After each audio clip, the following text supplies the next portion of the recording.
in my grandmother's room, and it absolutely blew me away. And I didn't even know what it was. I just knew that it was, my grandmother said, why don't you come and listen to the lovely music with me? And I loved my grandmother, I adored her, and I heard this piece. It turned out to be Brahms, the First Symphony, and it just absolutely opened my skull and rearranged my brains. And I didn't even know what it was. I didn't know what an orchestra was really or anything like that, but I knew I wanted that. I wanted that. I wanted to do that, whatever it was. And that sort of caused me to just, I mean, you're 4 years old, what can you do? I wasn't really old enough to start learning an instrument yet. I guess my parents didn't think, but I did. I picked up the violin when I was 8 in 3rd grade, and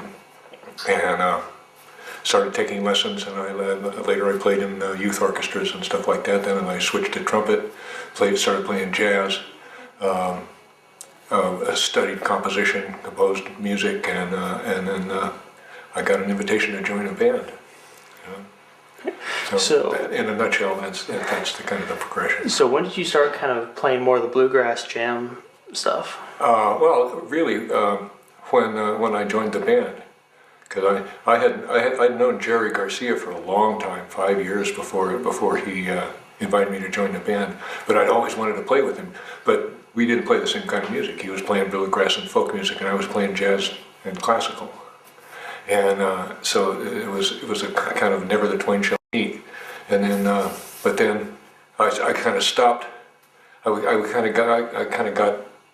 came to a dead end kind of in music. I wasn't in school anymore, and I just had a job, and I was just hanging out, kind of,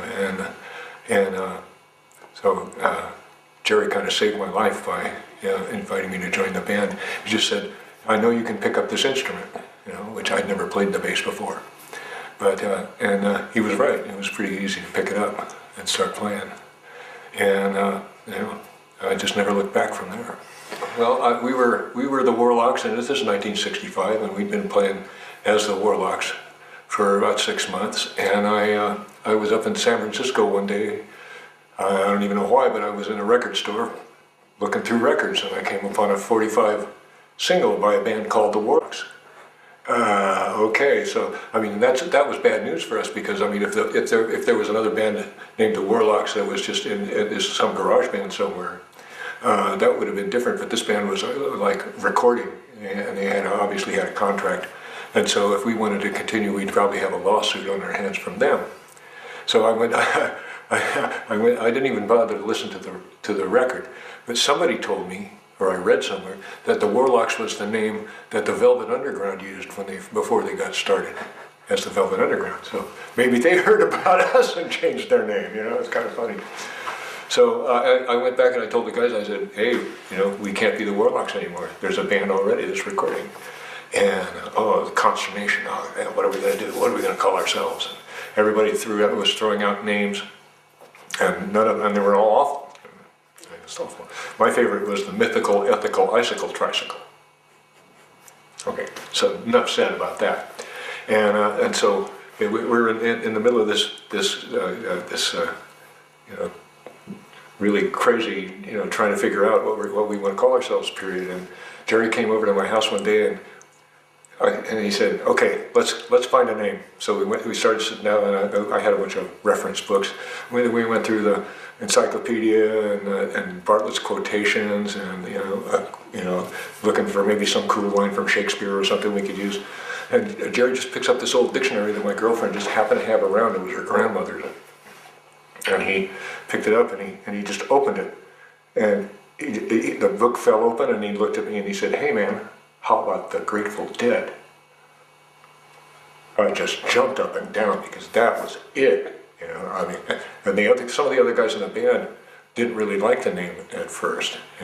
They thought it was too weird, but it stuck. we sort of Jerry and I sort of rammed it through. Everybody brought a different influence to the table. Jerry had folk and bluegrass, and some rock and roll background, because he originally wanted to play rock and roll. And in fact, he played guitar on a single by this guy Bobby Freeman called "Do You Wanna Dance?" And I don't know when it was, 63 or 64 maybe. No, it wasn't even that. It was like in the 50s. In any case, Bobby brought folk and rock influences. Billy Kreutzmann was deeply into jazz music and rock music. Pigpen was blues and R&B, and I was jazz and classical music and weird electronica kind of stuff. And so we had this goulash, this stew of stuff, of musical influences that everybody sort of wanted, what we're looking to do is to fuse all these things into a kind of an individual voice, and we were eventually able to do that. But it's funny because I don't think there are many bands that had that many diverse influences involved in when they were first getting together. Now, as you know, that was the 60s, and now as time goes on, you can tell that the music in San Francisco, the music that's coming out of San Francisco is changing. How did it change for you guys when the 70s and the 80s came out? Well, by that time, it wasn't really San Francisco music. It was Grateful Dead music, and the Grateful Dead music just evolved in its own way. We went through our psychedelic Ranger period where it was like crazed improvisation and 45-minute songs and feedback and all kinds of sound effects and just super far out improvisatory kind of music. And then in about 1970, Jerry and Hunter. The legendary Phil Lesh, who was the bassist and the founding member of the Grateful Dead, according to reports, he has died at the age of 84. Lesh's death was announced on Instagram. That was on Friday, October 25th, with a statement saying he passed peacefully this morning. No cause of death was given, and he was surrounded by his family and full of love. Phil brought immense joy to everyone around him, and he leaves behind a legacy of music and love. We request that you respect Lesh's family's privacy at this very difficult time.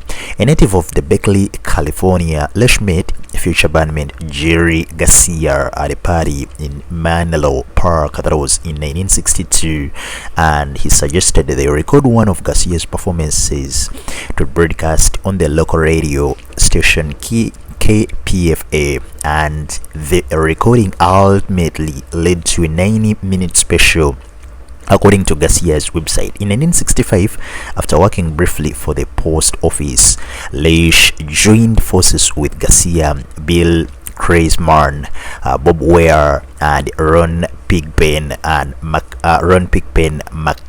McKernan to play their first gig as the Warlocks. By December of that year, they had become the Grateful Dead and started playing the local circuit across California. Together, the group released 13 studio albums and dozens of live albums, making their name as one of the greatest jam bands ever. The legend underwent liver transplant in 1998 and went on to become an organ donor advocate, and in 2015 he underwent surgery for bladder cancer and said at the time that he was expected to make a full recovery. He is survived by his wife Jill and his sons Graham and Brian. Rest in power the king, Phil Lesh.